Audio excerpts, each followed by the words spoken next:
4 দিন টানা বরফ পড়ার পর আজকে রোদ উঠেছে। যদি মনে ওই হাওয়া করে শুধু আসা যাওয়া, তুমি আসবে ও আসবে, কবে হবে সে মিলন।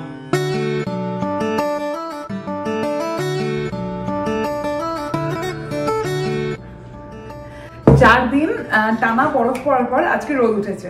মানে একদম হয় না সেই প্রদীপ নিভে যাওয়ার আগে দপ করে চলে ওঠে, আমাদের এরকম ঠান্ডাটা চলে যাওয়ার আগে মানে গরমকাল পড়ার আগে একটা তুমুল ঠান্ডা একটা সপ্তাহ চলে গেল আর কি। মানে 4 দিন টানা বরফ পড়েছে, মানে বরফ এমন পড়েছে সেখানে এত পুরু জমে গেছে এরকম একটা বিষয়।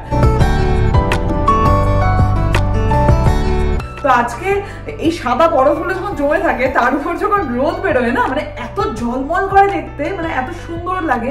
নীল আকাশ, চারদিকে রোদ ঝলমল করছে, এত সুন্দর লাগে কি বলবো।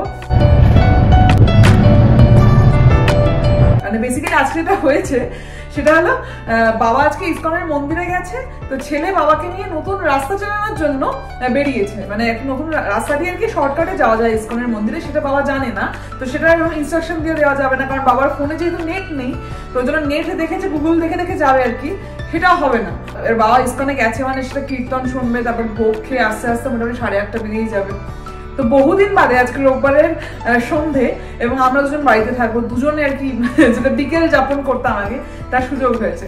একটা প্ল্যান আছে মাথায়, তার জন্য একটু অ্যারেঞ্জ করতে হবে আর কি, করে নিয়ে একটু বেরোতে হবে, কারণ মানে বেশ কিছু বাজার থেকে জিনিসপত্র কিনতে হবে, মানে ডেইলি ইউজের জিনিসপত্র আর কি, আলু, পেঁয়াজ, দুধ, এই ধরনের জিনিসপত্র মানে কিনতে হবে আর কি।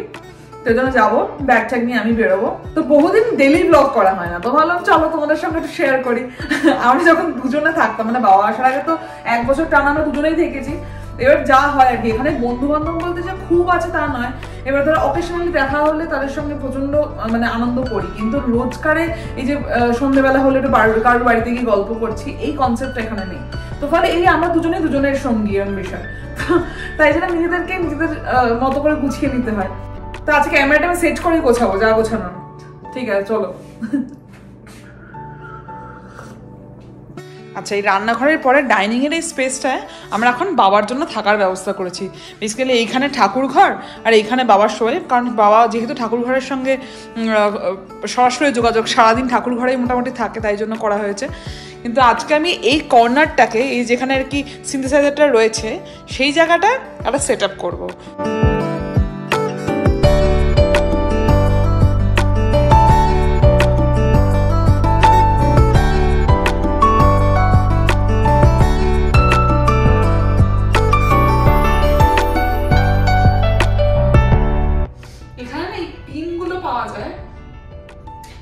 পিনগুলো ভালো গল্প, কারণ কাঠের যেহেতু দেওয়াল হয়, আমরা এই পিনগুলোকে কোনো দেওয়াল খোঁড়াখুড়ির বিষয় নেই, পিনগুলোকে কাঠের মধ্যে গুঁজে দিলেই হয়।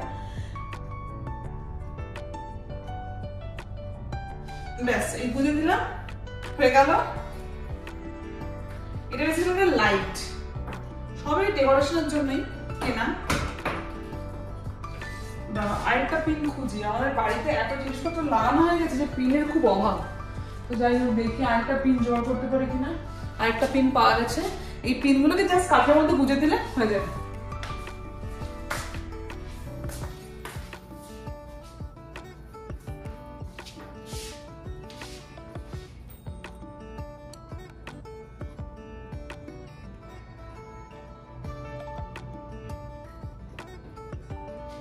এরকম কি সুন্দর ব্যাকগ্রাউন্ডে লাইট জ্বলবে, ও গান গাইবে, তার সামনে ব্যাকগ্রাউন্ডে লাইট জ্বলবে। আমি বেসিক্যালি তোমাদের সব কথাই মাথায় রাখি, ঠিক আছে? তোমরা বলেছিলে দাদার গান নাকি খুব ভালো লাগে শুনতে, তো আজকে ঠিক করেছি আমি এসে সুন্দর করে কফি টফি বানিয়ে এখানে বসবো একদম গান শুনতে। তো দাদা গাইবে এক এক করে এক গান, আমি শুনবো, যতটা পারবো রেকর্ড করবো। কিন্তু ও আবার কি, ওই রেকর্ড করলে না ওই ফিলিংস দিয়ে নাকি গান গাইতে পারে না, নিজের মন খুলে গান গাইতে পারে না, ওই জন্য সব গান আমি রেকর্ড করবো যে এরকম কথা দিতে পারছি না। তবে 2-1টা গান তো ডেফিনেটলি রেকর্ড করবো, আমি শোনাবো। আজকে মোটামুটি বাইরে -3 ডিগ্রি টেম্পারেচার এখন, তো আর একটু বাদে গেলে সেটা -4 -5 মতো হবে।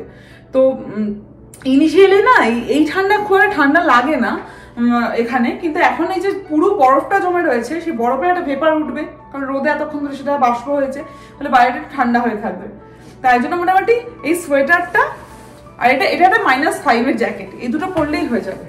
তবে এই সোয়েটারটা নিয়ে আমার খুব মানে ব্যথা আছে, মানে বেসিক্যালি এই সোয়েটারটা আমার খুব পছন্দের, কিন্তু এই সোয়েটারটার ভবিষ্যৎ আমি কি জানি না, কারণ ইন্ডিয়া ঠান্ডায় এই সোয়েটার পরা যাবে না, এত মোটা এটা, মানে বাড়িতে পরে থাকলে পুরো রীতিমতো গরম লাগে। এই হলো বিষয়। দেখো তোমরা সোয়েটারটা H&M থেকে কেনা এখানে, কিন্তু যেটার ভবিষ্যৎ কি আমি জানি না। আমরা যদি কোনোভাবে কলকাতায় ফিরে যাই আবার, এই সোয়েটারের কোনো ইউজেস নেই, জীবনে আর কোনো লাগবে না। মানে ওই হতে পারে আবার যদি ইয়ংথাং বেড়াতে যাই, বা ধরো নর্থ সিকিম বেড়াতে গেলাম, বা ধরো অরুণাচল বেড়াতে গেলাম, তবে গিয়ে লাগবে, আদারওয়াইজ এই সোয়েটারটার কোনো ইয়ে নেই, এত গরম এই সোয়েটারটা। যাই হোক, এরপর হলো একটা -5 জ্যাকেট। বেসিক্যালি একটা জ্যাকেট পরলে আজকে হয়ে যেত, কিন্তু কি বলতো এই বাইরে পরলাম না, ঠান্ডার যে ভেপারটা ওঠে তাতে করে আরো বেশি করে ঠান্ডা লাগে, তার জন্য আমি মানে এক্সট্রা প্রোটেকশন নিয়ে যাওয়ার বেটার আর কি। তো সেই কারণে এটা পরছি আজকে। তো এই রেডি অলমোস্ট, এবার জুতো পরে বেরোই। তারপরে আমার হয়ে গেলে, মানে আমার কেনাকাটা হয়ে গেলে তারপর ওর সময় দেখা করবো ওই সবজির দোকানে আর কি, যেখান থেকে আমরা ওই সুপার স্টোর থেকে সবকিছু কিনি, সেখানে সুপার মার্কেটে। চলো বেরোই এখন। ঠান্ডাই নেই, বাট বাইরে বরফটা কোন পুরু লেভেলে জমে আছে শুধু দেখো। বাট এই রোদের জন্য বেশ পরিষ্কার লাগছে। আহারে, একটা ট্রেন দাঁড়িয়ে আছে সামনে, দেখো। এটা ধরতে পারবো না, এটা বেরিয়ে যাবে, পরের ট্রেনটা ধরতে হবে। দেখি আবার রোববার তো দেরি করে ট্রেন আসে, তো কখন আসবে দেখা যাক। স্টেশন, আর তার পাশে মাঠটা দেখো, এটা একটা বাস্কেটবল গ্রাউন্ড। ইস কি অবস্থা, বললাম না এই বরফের উপর যখন রোদটা পড়ে না, ঠিক এইরকম ঝলমলটা করে, আমার খুব ভালো লাগে। আচ্ছা, এই বিল্ডিংটা, এটা পুনর্কল্যাণে থাকে, দেখাই ঠিক তার নিচ থেকেই। ও মা, আরেকটা ট্রেনও আসছে দেখো সামনে, এই ট্রেনটা ধরে আমি চলে যাব। যাই, এগিয়ে যাই, ট্রেনটা একটুখানি এগিয়ে দাঁড়ায় আর কি। এই বরফগুলো সমস্যা হলো এটাই, এই বরফগুলো খুব স্লিপ করে পা, এই দেখো প্রচন্ড স্লিপারি, এটা মানে দেখে দেখে যেতে হয়।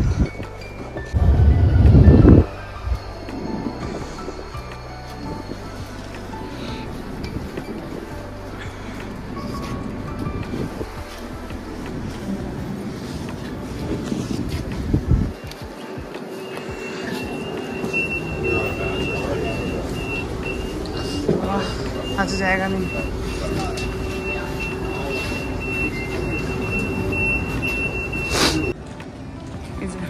ট্রেন থেকে নেমে গিয়েছি, এবারে এই দিকে, এই রাস্তাটা থেকে ডান দিকে চলে যাব। রাস্তার পাশে বরফটা শুধু একবার দেখাই। গরমকালে এখানে পুরো লোকে লোকারণ্য থাকে। চেয়ারগুলো দেখো, চেয়ারগুলোর উপরে কত বরফ। এসে গেছে আমার গন্তব্য ডলারামা। কানাডার হলো সবচেয়ে সস্তার দোকান। এখানে আগে নাকি শুধু 1 টাকার জিনিস পাওয়া যেত। কথা বলতে কি জানতে পারলাম দোকান বন্ধ। আজকে রোববার, সন্ধ্যে 6টা, দোকান বন্ধ হয়ে গিয়েছে। আমার একদম খেয়াল নেই, অন্যদিন 4টায় থাকে, রোববার 6টায় বন্ধ হয়ে যায়। যাই হোক, ভাবলাম চলো তোমাকে এই রাস্তাটাই ঘুরিয়ে দেখাই। এইটা হলো, এইটাকে বলে স্টিফেন এভিনিউ। এবার এই রাস্তাটা বেসিক্যালি গরমকালে যা হয় না, সেই মানে প্রজাপতি চারদিকে জানে, এত কালারফুল লোকজন, এত সুন্দর ড্রেস পরে ঘোরে, এরকম একটা বিষয়। টোটালি এই রাস্তাটাই পুরো একদম পুরো ফেস্টিভ লাগে দেখতে। পিছনে ওই যে ক্যালগারি টাওয়ার সাইড দিয়ে দেখা যাচ্ছে। তো এখন বেসিক্যালি সন্ধ্যে 6টা বাজে, তুমি দেখলে বুঝবে না, কারণ 7:30টার সময় অবধি বুঝবে না, 8:45টায় সূর্য অস্ত হয় এখানে। এবার সেটা গরমকালে গিয়ে 10টা হয়ে যাবে। তো যাই হোক, রোববার, এরা খুব একটা রোববার আনন্দ করে না, যা করে ফ্রাইডে নাইট এবং স্যাটারডে নাইটে। রোববার লোকে পরে পরে ঘুমায়, তাই জন্য রাস্তাঘাট পুরো ফাঁকা। অবস্থা, আমি এখন সেম রুটের ট্রেন ধরেই এই দিকে এগোবো। এই যে সুপার স্টোর, যেখানে আমরা কেনাকাটা করতে যাবো, এবং এদিক থেকে আমার বড় বাবাজির আসার কথা কোথাও একটা দিয়ে। আমি এখনো দেখতে পাচ্ছি না, মেবি আসেনি। কিরে, কেমন কাটলো? একটা নতুন জিনিস পেয়েছি, কি দেখে ভালো লাগবে আশা করি। তোর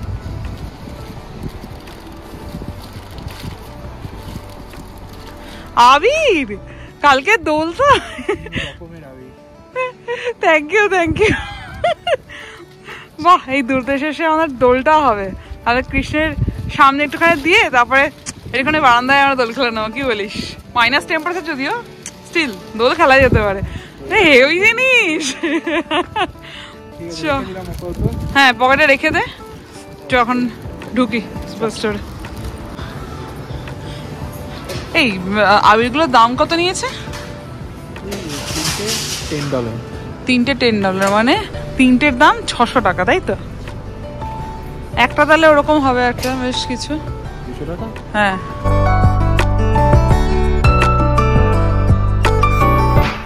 এদিকে একটু তাকা।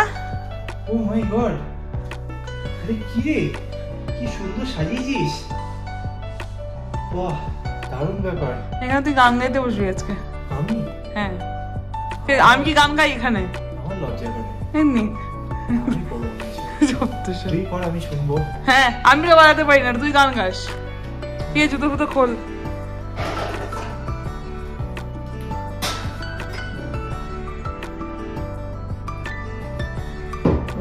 কফি হই না চা?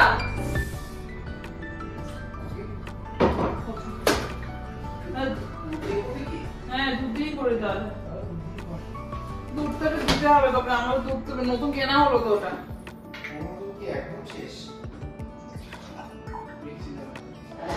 একটা কাপও ওটা হচ্ছে না, মানে ওটা মানে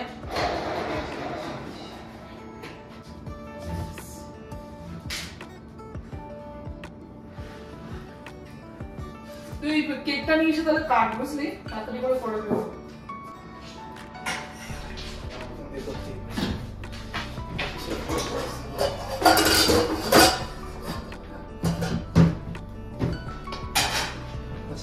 আচ্ছা কেক কাটাবো।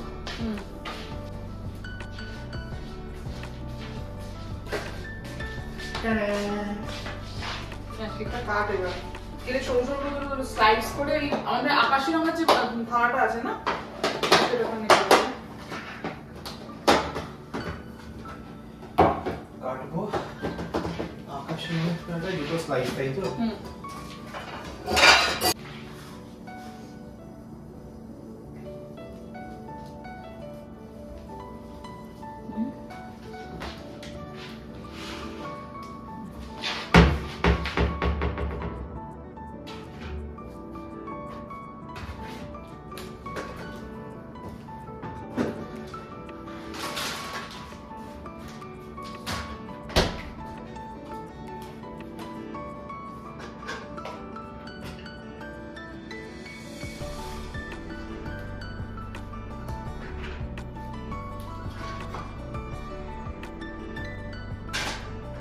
আজকে রাত্রেবেলা আমরা কি সিনেমা দেখবো? মোটেই না। কি দেখছিলাম আমরা?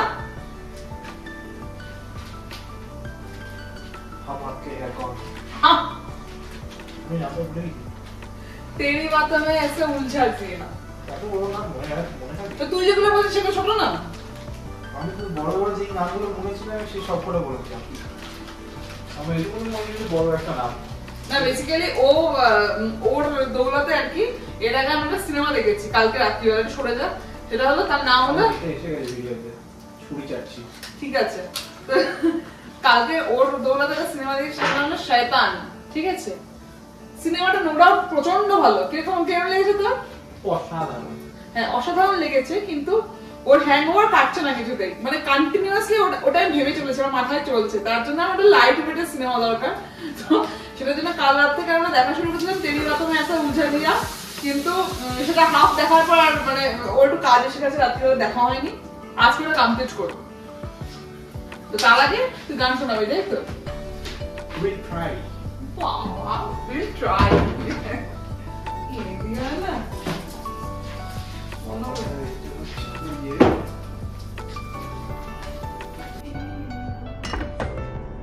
না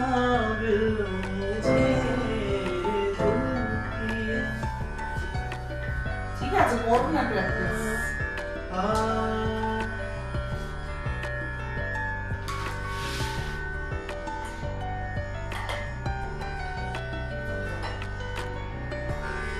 চালিয়ে দিবি প্লিজ।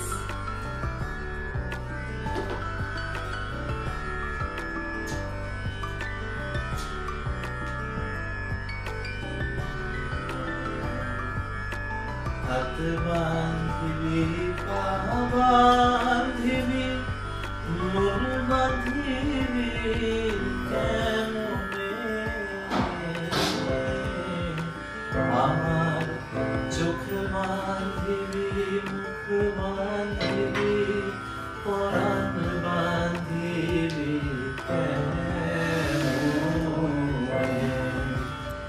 আমার হাত বাঁধিবি পা বাঁধিবি মন বাঁধিবি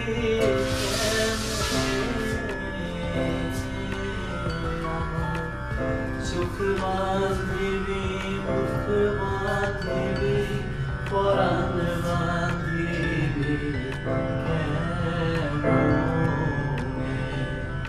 বস আমি না গেলাম যমুনার ঘাটে না তুলিলাম জল না হেরিলাম তারে সুখী না হইলাম চঞ্চল আমি না গেলাম যমুনার ঘাটে না তুলিলাম জল না হেরিলাম তারে সুখী না হইলাম চঞ্চল আমার ইচ্ছা বাঁধিবি সোহাগ বাঁধিবি অনুরাগ বাঁধিবি কেমনে আমার হাত বাঁধিবি পা বাঁধিবি মন বাঁধিবি কেমনে আমার চোখ বাঁধিবি মুখ বাঁধিবি পরাণ বাঁধিবি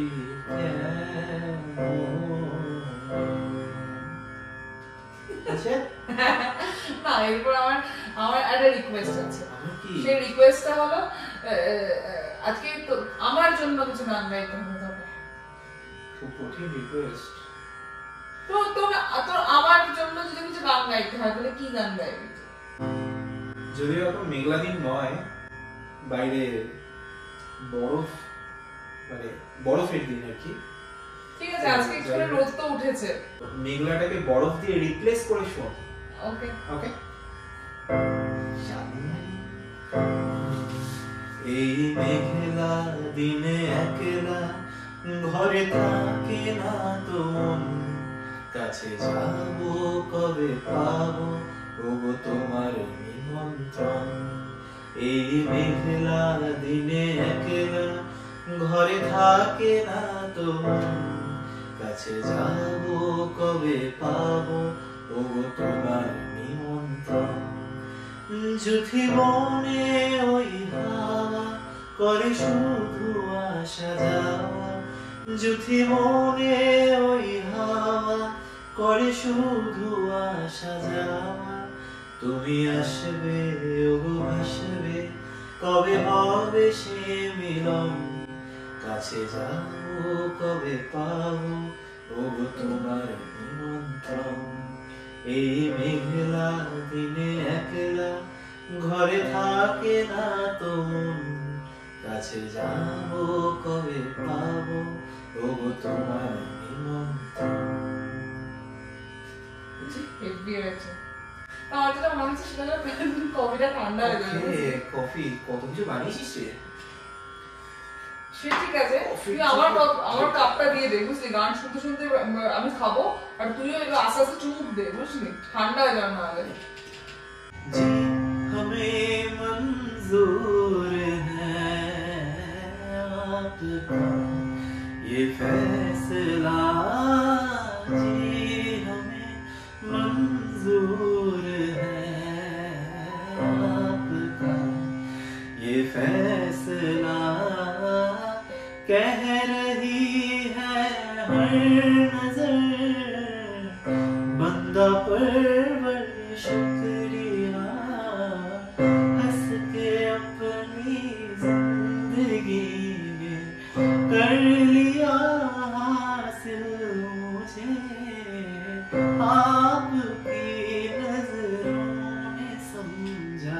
प्यार की काबिल मुझे आपकी नजरों ने समझा। সেরা সেরা তুই প্র্যাকটিসটা করে যা বুঝলি তো প্র্যাকটিস না আমার হ্যাঁ আমার মানে এই যে ব্লগের চ্যানেলের আমার যে বন্ধুরা রয়েছে তারা তো লাস্ট দিনে যে গানের পোর্শনটা দেওয়া হয়েছিল সেই পোর্শনটা প্রচন্ড পছন্দ হয়েছে এবং সবাই মিলে একটা রিকোয়েস্ট করেছে সেই রিকোয়েস্টটা পরে করা হবে তোকে বলে দিয়েছিলাম যেটা হবে তুই গাইবি আর আমি নাচবো সেটা এখন দেরি আছে বাট তোর গান মোটামুটি উইকেন্ডে দেওয়া হয় এটা দাবি করেছে তো সেই কারণে আমি মানে ওদের কথা ভেবেই বেসিক্যালি উইল ট্রাই যাই হোক তো আপাতত রেকর্ডটা বন্ধ করে দিই আজকের মতো ব্লগ এখানেই শেষ করি গান বাকি শুনি নাকি চলুক